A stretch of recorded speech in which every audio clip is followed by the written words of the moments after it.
दोस्तों, स्वागत है शिव पुराण चैनल में। आज हम पढ़ेंगे, कल हमने पढ़ा था अग्निज्ञ और देव यज्ञ विश्व का आदि का वर्णन। आज हम पढ़ेंगे देश काल पात्र आदि का विचार। देश काल मतलब आज हम पढ़ेंगे ये वाला देश काल जो आदि का विचार। इसका मतलब अध्याय नंबर 15। ठीक है, उसके बाद हम पढ़ेंगे यहाँ से देश काल आदि विवर्चन। और शिव पुराण की किताब अच्छी है, गीता प्रेस से लीजिएगा। ठीक है, तो यहाँ हम पढ़ेंगे देश काल पात्र दान का विचार। मतलब ऋषियों ने कहा, समस्त पदार्थों के ज्ञाताओं में श्रेष्ठ रुचि। मतलब आप क्रमशः देश काल आदि का वर्णन करेंगे। तो सूत जी बोले, महर्षि देवक, यदि कर्मों में अपना शुद्ध और गृह सम्मान फल देने वाला होता है, तो अर्थात घर में किए हुए देवयज्ञ आदि स्रोतों फल को सम मात्रा में देने वाला था। गौशाला का स्नान घर की अपेक्षा 10 गुना फल देता है और जलाशय का तट उससे भी 10 गुना महत्व होता है तथा जहाँ बेल, तुलसी और पीपल वृक्ष का बहुल निकट वह स्थान जलाशय तट से 10 गुना फल देने वाला होता है। देवालय में उससे 10 गुना महत्व स्थान जानना चाहिए। देवालय की 10 गुना महत्व रखना पूरा होता है। तीर्थ भूमि का तट इससे 10 गुना, शेष नदी का किनारा उससे 10 गुना उत्कृष्ट, तीर नदी का तट उससे 10 गुना महत्व रखता है। सप्तसंग नामक नदियों का तीर्थ गंगा गोदावरी, मतलब हमारे जो नर्मदा और गोदावरी जितनी भी आदि नदियाँ चली गई, सिर्फ गंगा ही बची। इन 7 नदियों सप्तम कहाँ गया है। और समुद्र के तट का जो है स्थान इसमें 10 गुना पवित्र मान गया है। पवित्र के शिखर का प्रदेश समुद्र तट से 10 गुना पावन है। सबसे अधिक महत्व का वह स्थान जानना चाहिए जहाँ मन लग जाए। वाह, जहाँ स्थान जाना चाहिए जहाँ मन, यहाँ तक का देश का वर्णन हुआ। अब काल तक तरात में बताया गया है कि सतयुग में यज्ञ, दान और कर्म पूर्ण फल देने वाले होते हैं, ऐसा जानना चाहिए। त्रेतायुग में उनकी चौथाई फल मिलता है और द्वापर युग में आधे फल की प्राप्ति होती है। इससे कलयुग में 1/4 फल की प्राप्ति समझनी चाहिए।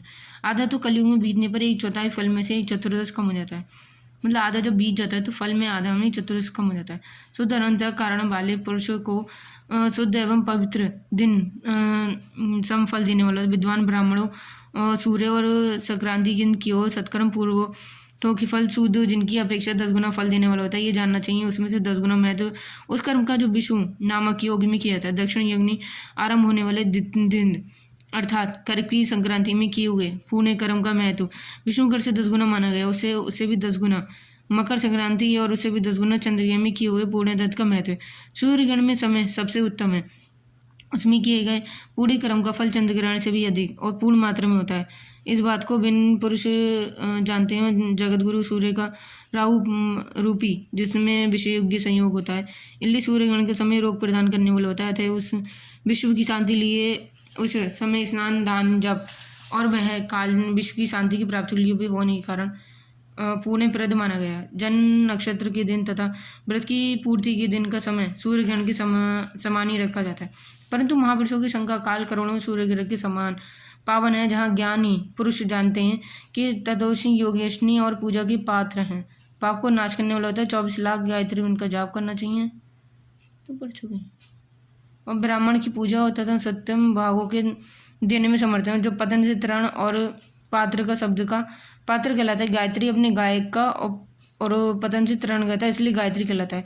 लोक में धन हो, दूसरों में धन नहीं होता। यह धनवान है वहीं दूसरों को धन दे सकते हैं और स्वयं शुद्ध पवित्र आत्मा है वही दूसरों को मनुष्य का त्राण उद्धार कर सकता है। जो गायत्री का जप करके शुद्ध हो गया है वह वही शुद्धिकरण कहलाता है। इसलिए दान, जप हमेशा पूजा ही कर्मों के लिए शुद्ध पात्र है। ऐसे ब्राह्मण की दान रक्षा करने के लिए पात्रता रखता है।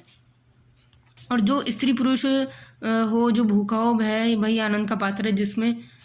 जिसको जिस वस्तु की इच्छा हो वह वस्तु बिना मांगे ही दे जाए तो दाता को उस दान का पूरा फल प्राप्त है। जैसे महर्षियों की दान्यता, जो सवाल और याचना करने के लिए वादा किया गया है वह दान आधा ही फल देने वाला बताया गया है। और आपके सेवक को दिया हुआ दान 1/4 फल देने वाला है। परोपकारी जो जाति मात्र से ब्राह्मण है, दीन दानवृत्ता वृत्ति से जीवन बिताता है, उसे दिया हुआ धनक दादा भूतल पूर्वक 10 वर्षों तक भोग प्रदान होता है। वहाँ दान की यदि विधवता ब्राह्मणों को दिया जाए तो स्वर्गलोक में देवताओं के वर्ष से 10 वर्षों तक भोग देने वाला होता है।